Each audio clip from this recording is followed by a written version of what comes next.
பழைய வாழ்க்கையை எப்போதும் மறக்காதவர் விஜயகாந்த்.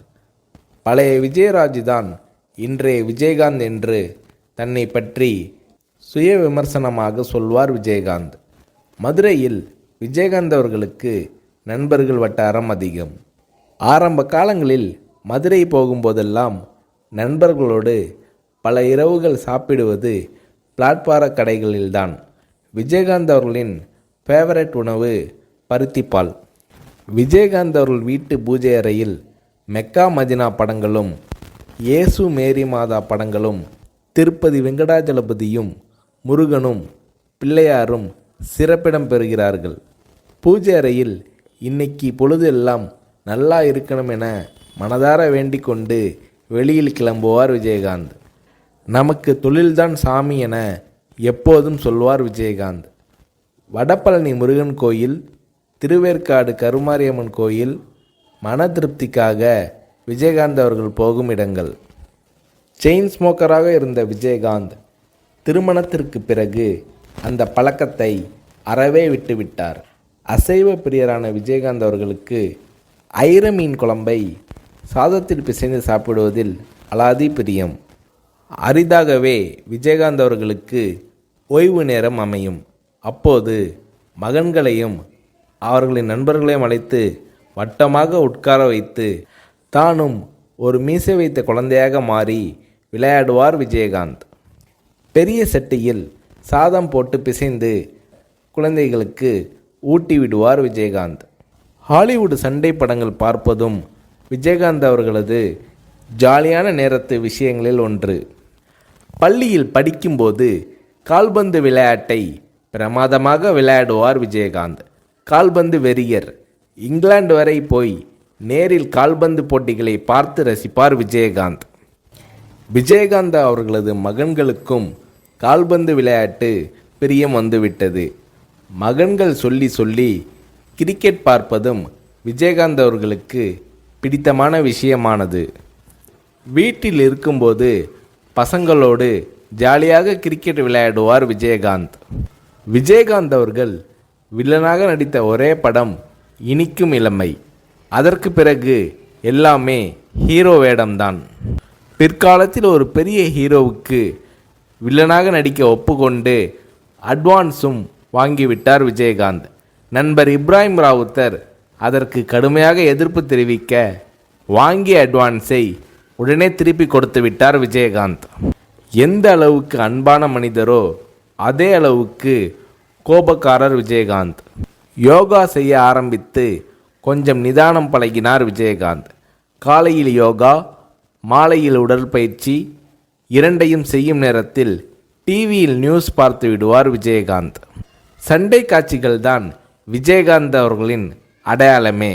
அதில் லெக் ஃபைட் விஜயகாந்த் அவர்களின் ஸ்டைல். அதற்காக உடம்பை உறுதியாக வைத்துக்கொள்ள நினைத்தார் Vijayakanth. South India's answer to Jackie Chan என்று நல்லவன் படத்தில் விஜயகாந்த் அவர்களை பெருமைப்படுத்தி விளம்பரம் செய்தார் தயாரிப்பாளர் தானு.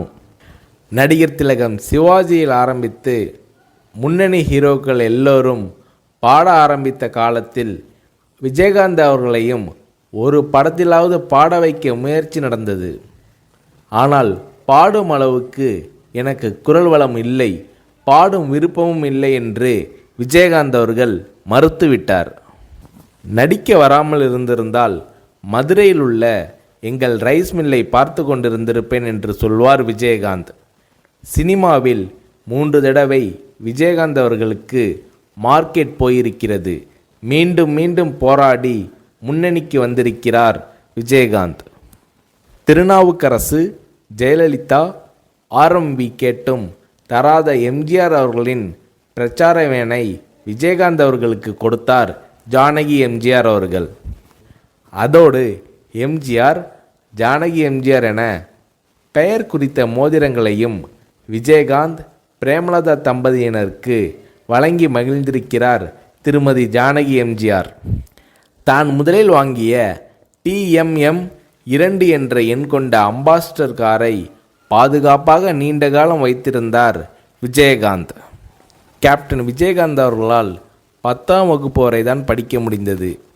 வறுமையால் அவரது பள்ளி படிப்பை கேப்டன் விஜயகாந்த் அவர்களால் தொடர முடியவில்லை. ஆனால் வீட்டு வேலைக்காரர்களின் பிள்ளைகளை இன்ஜினியரிங் வரைக்கும் படிக்க வைக்க உதவி செய்தார் விஜயகாந்த்.